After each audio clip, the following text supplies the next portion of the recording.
Assalamualaikum warahmatullahi wabarakatuh. Perkenalkan, nama saya Indudul Lestari. Saya dari kelas 1A dari kelompok 5 ingin mempelajari materi tentang akhlak terhadap diri sendiri. Akhlak yaitu merupakan budi pekerti atau kelakuan dan moralitas seseorang yang diatur oleh ajaran agama Islam. Akhlak terbagi menjadi dua macam. Yang pertama yaitu akhlak mahmudah dan yang kedua ada akhlak mazmumah. Dan pengertian akhlak menurut Islam yang dari bahasa Arab yaitu kata huluk. Huluk yaitu artinya tingkah laku atau tabiat dan etika.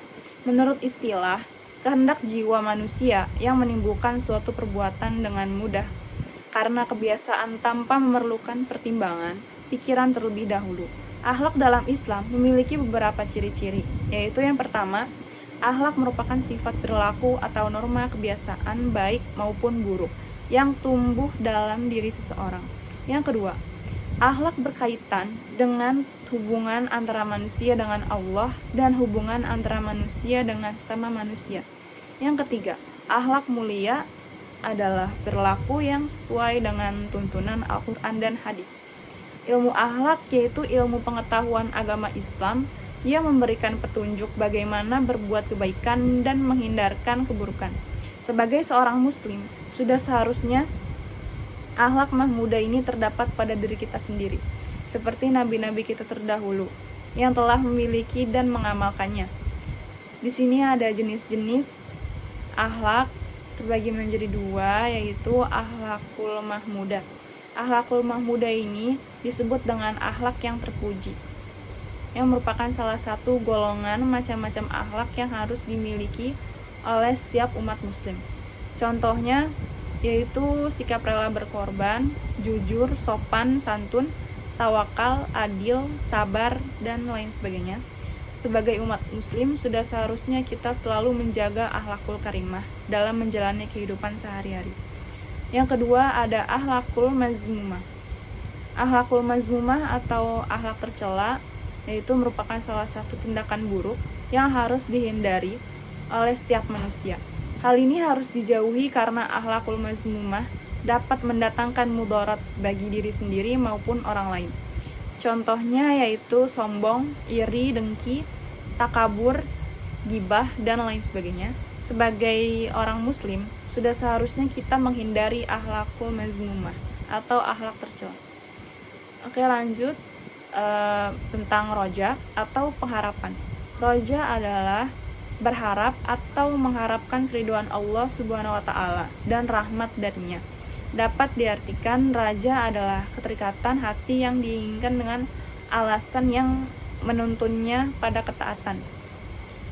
Kemudian dalam hadis Rasulullah bersabda, ana adana zonna abdi bi wa ana ma'ahu haisu yazakarni. Aku menuruti prasangka hamba terhadapku, aku selalu bersama selagi ia mengingatku. Di sini ada ciri-ciri roja dalam Islam, yaitu yang pertama penuh pengharapan kepada Allah Subhanahu wa taala, optimisme yang kuat, pantang menyerah, selalu menyandarkan diri kepada Allah, memiliki prasangka baik terhadap orang lain. Selalu berharap akan rahmat Allah, tidak mudah putus asa dalam menghadapi tantangan. Manfaat dari sifat roja ini bagi seorang muslim begitu banyak, mulai dari mendorong untuk senantiasa taat kepada Allah Subhanahu wa taala, terhindar dari sifat putus asa, tidak berani menghakimi orang lain, terhindar dari sifat sombong, untuk menumbuhkan sifat raja. Dalam Islam, seorang mukmin dapat mengingat nikmat dan anugerah dari Allah dan memahami banyaknya janji Allah, merenungkan luasnya rahmat dan ampunannya. Hikmahnya yaitu memotivasi dan menggerakkan perbuatan, memberikan semangat dalam beribadah, membuat orang merasa ringan dalam menghadapi kesulitan, dan membuat orang berbaik sangka dan pantang menyerah, lalu membuat orang selalu menyandarkan diri kepada Allah. Namun, sifat roja yang berlebihan juga bisa berdampak buruk. Orang yang hanya berharap rahmat Allah tanpa disertai usaha dan amal soleh bisa terjebak dalam sikap takabur dan terlena. Yang kedua ada al-haya atau malu. Al-haya yaitu kata dalam bahasa Arabnya berarti rasa malu, kesopanan, kesederhanaan atau sifat pemalu. Dalam Islam, haya merupakan sifat yang sangat dianjurkan dan dihargai.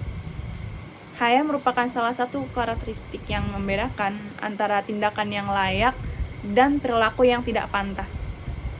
Haya juga merupakan rasa malu yang kita miliki apabila kita tidak menjalankan perintah Allah dan malu apabila melanggar apa yang telah Allah perintahkan kepada kita semua.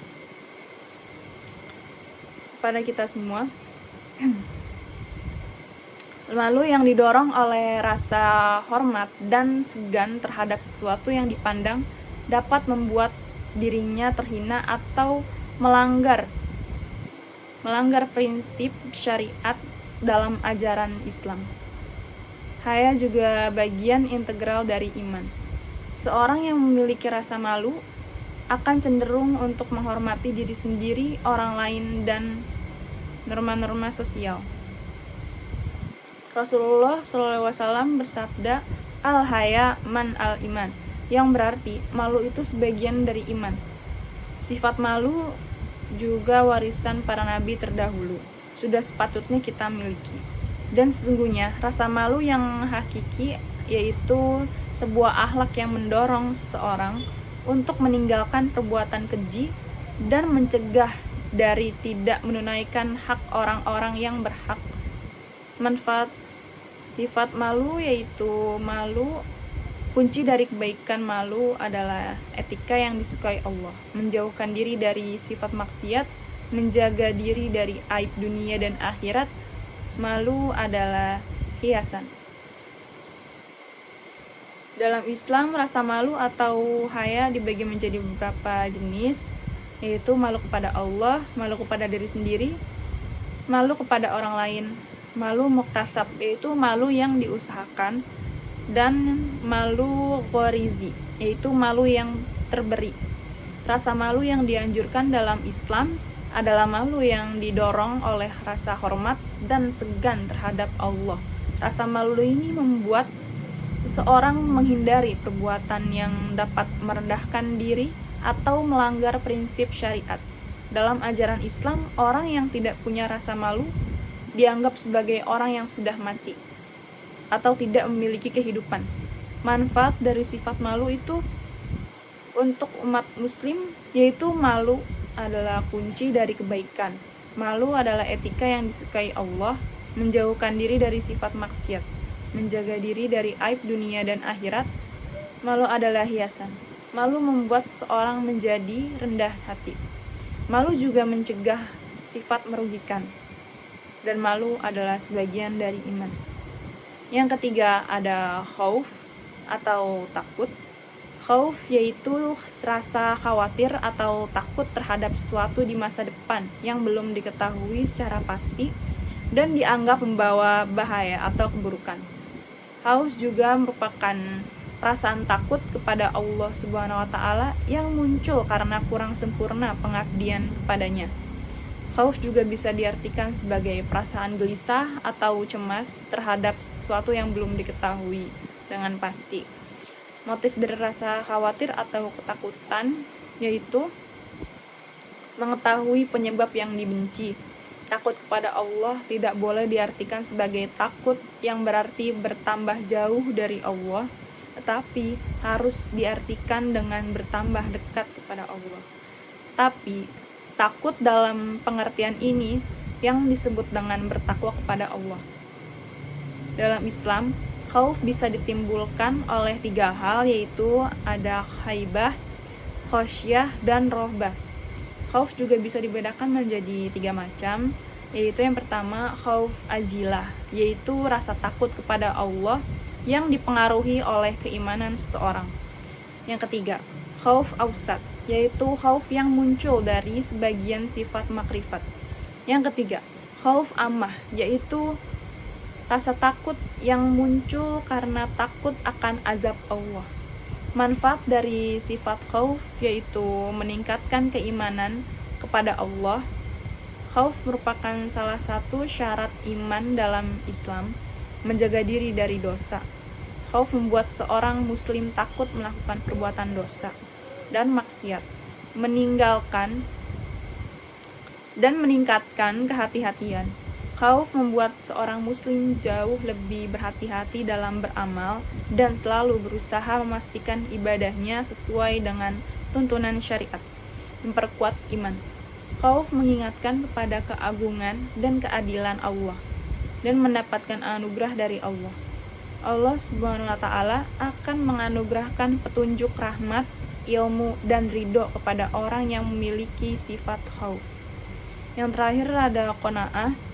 Qanaah yaitu sikap yang dicintai Allah karena orang yang memilikinya tidak akan sombong dan hidup secara berlebih-lebihan dalam memandang urusan duniawi. Qanaah dalam Islam yaitu sikap merasa puas dan rela menerima apa yang diberikan oleh Allah Subhanahu wa Ta'ala. Qanaah merupakan sifat bersyukur yang diajarkan oleh agama Islam. Qanaah juga bisa diartikan sikap rela menerima dan merasa cukup atas hasil yang diusahakannya, serta menjauhkan diri dari rasa tidak puas dan perasaan kurang. Sikap qanaah sendiri dijelaskan dalam Quran surat Al-A'raf ayat 31 yang berbunyi, Ya banaiti adama kudu aro'ataikum adada kullu masjidi wa kulu wa ashrobu wa la tusyrifu innahu la yuhibbu al-musrifin. Artinya, hai anak Adam, pakailah pakaianmu yang indah di setiap atau memasuki masjid. Makan dan minumlah dan janganlah berlebih-lebihan.